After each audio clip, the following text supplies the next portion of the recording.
हम लोग गुणनखंड ज्ञात करना सीखेंगे। तो देखिए, जब भी हम लोग इस तरह के सवालों का गुणनखंड करते हैं तो हमें सबसे बड़ी समस्या क्या आती है? हमें सबसे बड़ी समस्या ये आती है कि हम लोग दोनों संख्या को खोज नहीं पाते हैं। और दूसरी सबसे बड़ी समस्या क्या आती है कि हम लोग अगर संख्या खोज भी लेते हैं तो जो बाद में कॉमन लेना पड़ता है उसमें दिक्कत आती है। तो अगर आप लोग इस वीडियो को ध्यान से देख लेते हैं तो आपका ये दोनों ही समस्या हल हो जाएगा। तो इस वीडियो में हम लोग इन दोनों सवालों का गुणनखंड करेंगे और इसके साथ साथ हम लोग दोनों संख्याओं को कैसे खोजते हैं और कैसे कॉमन लेते हैं, ये हम लोग पूरा अच्छे से समझेंगे इन्हीं दोनों सवालों की मदद से। तो चलिए, सबसे पहले हम लोग इस पहले वाले सवाल को हल करते हैं। तो देखिए, इस सवाल में कहा गया है 4x² + 64x + 112, हमें इसका गुणनखंड करना है। ठीक है, तो जब भी हमें दो घात वाला जब भी हमें गुणनखंड करना रहता है तो सबसे पहला स्टेप क्या होता है? सबसे पहला स्टेप ये होता है कि जो x² के पहले जो संख्या रहता है इसका गुणा हम लोग एकदम अंतिम वाली संख्या में करते हैं। ये हम लोग जब भी इस तरह का गुणनखंड करेंगे ये गुणा करना ही पड़ता है। तो चलिए, सबसे पहले हम लोग 4 का गुणा 112 में कर लेते हैं। तो 4 दूना 8 हो जाएगा और 4 एकम 4, 4 एकम 4। तो 4 का जब हम लोग 112 में गुणा करेंगे तो ये आता है 448। ठीक है ना। तो गुणा करने के बाद जो संख्या आता है, अब आपको ऐसी दो संख्या खोजना है जिनका गुणा करें तो 448 ही आना चाहिए और उनको जोड़ करके या फिर घटा करके ये बीच वाला यानी कि 64 आना चाहिए। तो देखिए, 448 काफ़ी बड़ी संख्या है। ठीक है ना। तो हमें अंदाजे वे दोनों संख्या खोजना काफ़ी कठिन हो जाता है। तो आप लोग इस वीडियो को ध्यान से देख लीजिए, आपको अच्छे से समझ आ जाएगा कि कैसे हम लोग दोनों संख्याओं को खोजते हैं। तो मैं आपको यहाँ पे बताना चाहता हूँ कि अगर अंतिम संख्या के पहले प्लस रहता है तो हमें दोनों संख्याओं को जोड़ करके 64 लाना रहता है, और अगर यहाँ पे अंतिम संख्या के पहले माइनस रहता है तो हमें दोनों संख्याओं को घटा करके बीच वाला लाना रहता है। ठीक है ना। तो यहाँ पे 448 है तो हमें ऐसी दो संख्या खोजना है जिनका गुणा करे तो इतना ही आ जाए, उनको जोड़ करके 64 लाना है। ठीक है ना। तो यहाँ पे सबसे पहले हम लोग गुणा कर लेंगे। गुणा करने के बाद जो संख्या आता है हम लोग दोनों संख्या खोजने के लिए इस संख्या का हम लोग अभाज्य गुणनखंड करते हैं। ठीक है ना। तो आप लोग अभाज्य गुणनखंड करना अच्छे से सीख लीजिएगा। तो यहाँ पे देखिए, 448 का हम लोग यहाँ पे अभाज्य गुणनखंड करते हैं। तो हम लोग इस तरीके से करते हैं। तो ये हो जाएगा 2 दूना 4, 2 दूना 4, 2 चौक 8, 2 एकम 2, 2 एकम 2, 2 दूना 4, फिर 2 से कटेगा, 2 पाँचे 10, 2 छके 12, फिर 2 से कटेगा, 2 दूनी 4 और 2 आठे 16, फिर 2 से कटेगा, 2 एकम 2, 2 चौक 8, फिर 2 से कटेगा, 2 साते 14 और 7 एकम 7। तो देखिए, हमने यहाँ पे इसका अभाज्य गुणनखंड कर लिया। तो अभाज्य गुणनखंड का मतलब ये होता है कि यहाँ पे जो ये सब संख्या आया है ना, अगर हम इन सभी संख्याओं का गुणा करेंगे तो 448 ही आएगा। तो हम लोग यहाँ पे लिख लेते हैं 2 गुणा 2 गुणा 2, कितनी बार 2 है? 1 2 3 4 5 6 बार 2 है। तो यहाँ पे 6 बार हम 2 का गुणा कर लेते हैं। ठीक ना। तो यहाँ पे 6 बार 2 हो गया और एक 7 है। अब यहाँ पे जो संख्या दिया गया है इन सभी का अगर हम लोग गुणा करेंगे तो ये कितना आ जाएगा? ये आ जाएगा 448। तो देखिए, इसका अभाज्य गुणनखंड करके हम लोग ऐसे लिख लिए। अब इसके बाद हमें दो संख्या खोजना है। ठीक है ना। तो हम दो संख्या, ये जो पूरा दिया गया है ना, इसी से हम लोग दो संख्या निकालते हैं। तो सबसे पहले हम लोग ये पहला अंक ले लेंगे और ये बाकी अंकों का हम लोग गुणा कर लेंगे। ठीक है। तो यहाँ से हमें दो संख्या मिल जाएगा। यहाँ पे हमें पहला संख्या 2 मिल गया, तो यहाँ से हमें दूसरी संख्या मिलेगा। तो पहली संख्या हमें यहाँ से मिल जाएगा और दूसरी संख्या यहाँ से मिलेगा। 2 दूना 4 दूना 8 दूना 16 दूना 32 और 32 सते होता है 224। ठीक है ना। तो यहाँ पे देखिए, ये जो दोनों संख्या है ना, इन दोनों संख्याओं का अगर आप गुणा करेंगे तो 448 ही आएगा। आप लोग करके देख सकते हैं।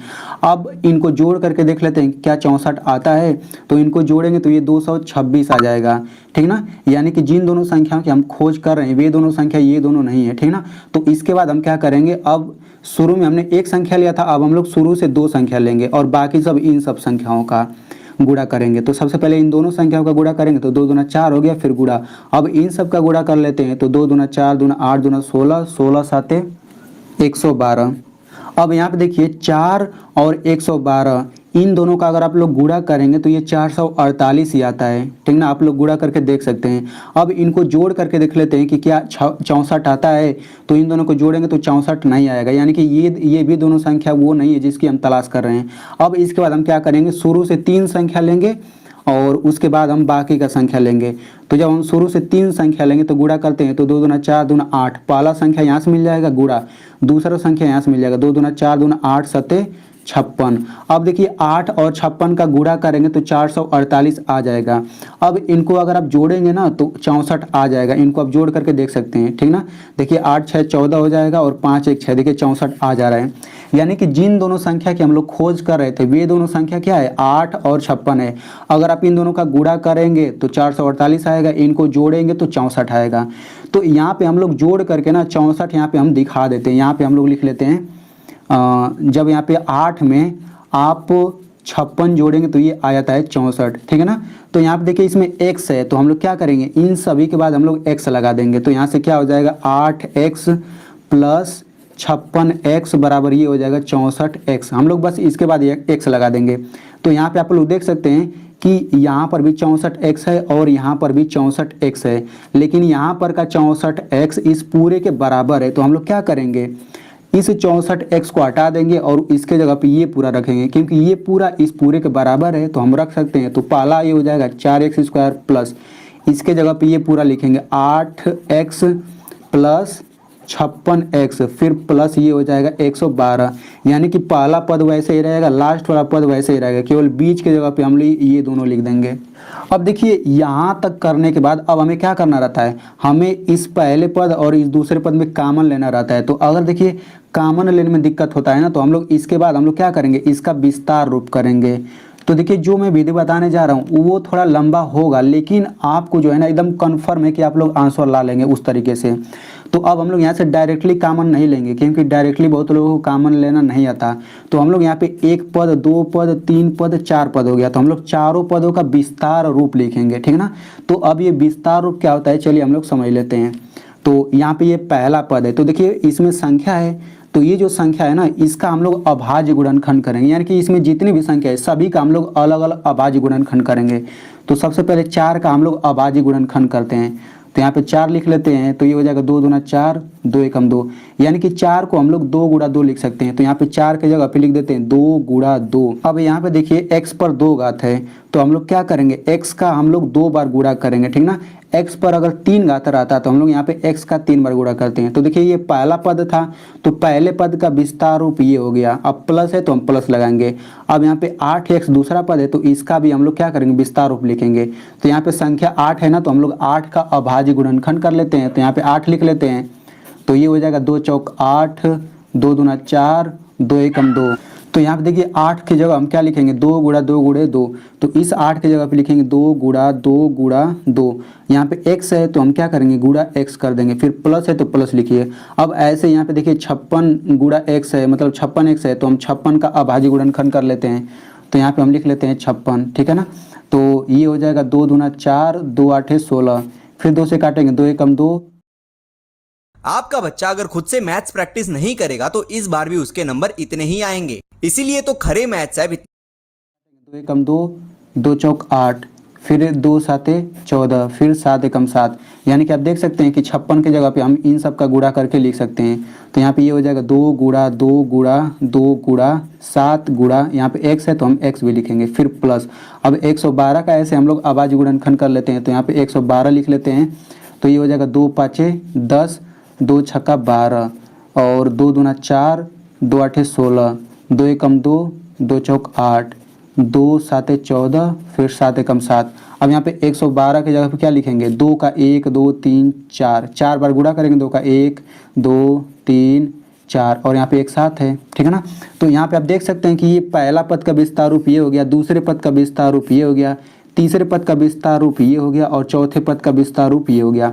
तो अब विस्तार रूप लिखने के बाद हम लोग क्या करेंगे, ये जो पहला और दूसरा पद है इन दोनों में से हम कॉमन लेते हैं। तो कॉमन का मतलब होता है जो दोनों में हो। तो अब इसमें और इसमें देखेंगे क्या क्या है। तो देखिए इसमें 2 है, इसमें भी 2 है, जो दोनों में होता है वही कॉमन होता है। यहाँ पे देखिए इसमें भी 2 है और इसमें भी 2 है, तो ये सब कॉमन में आता जा रहा है। देखिए इसमें x है, इसमें भी एक x है। तो यहाँ पे आप देख सकते हैं कि 2 2x दोनों में है, तो ये कॉमन हो जाएगा। तो हम जो कॉमन वाला है कॉमन वाले का गुणा कर लेते हैं, 2 दूना 4x, यानी कि ये 4x कॉमन हो गया। तो कॉमन जो होता है ना वो कोष्टक के बाहर होता है। अब देखिए यहाँ पे x कॉमन नहीं आया था, तो यहाँ पे x बच जाएगा, प्लस है तो प्लस लिखिए, यहाँ पे 2 बच जाएगा तो यहाँ पे 2 लिख लीजिए, ठीक है ना। अब क्या करेंगे, यहाँ पे प्लस है यानी कि इन दोनों का अब काम खत्म हो गया। अब यहाँ पे प्लस है तो यहाँ पे प्लस लिखिए। अब वैसे ही हम लोग इस तीसरे और चौथे पद में से कॉमन लेते हैं, तो देखते हैं दोनों में क्या क्या है। तो देखिए यहाँ पे 2 है, इसमें भी 2 है, ये 2 मिला, फिर इसमें भी 2 मिला, यहाँ पर भी 2 है और इसमें भी 2 है, यहाँ पर 7 है, इसमें भी 7 है, ठीक है ना। तो 2 2 2 7 इन दोनों में ये कॉमन हो गया, तो गुणा कर लेते हैं। 2 दूना 4, दूना 8, 7 ये हो जाएगा 56, ठीक है ना। तो ये 56 जो है कॉमन हो गया। तो देखिए यहाँ पे 56 कॉमन हो गया, तो यहाँ पे x बच रहा है, तो यहाँ पे x लिखेंगे और प्लस है तो प्लस लिखिए, और इसमें यहाँ पे 2 बच जाएगा, ठीक है। तो यहाँ पे हम लोग 2 लिखेंगे।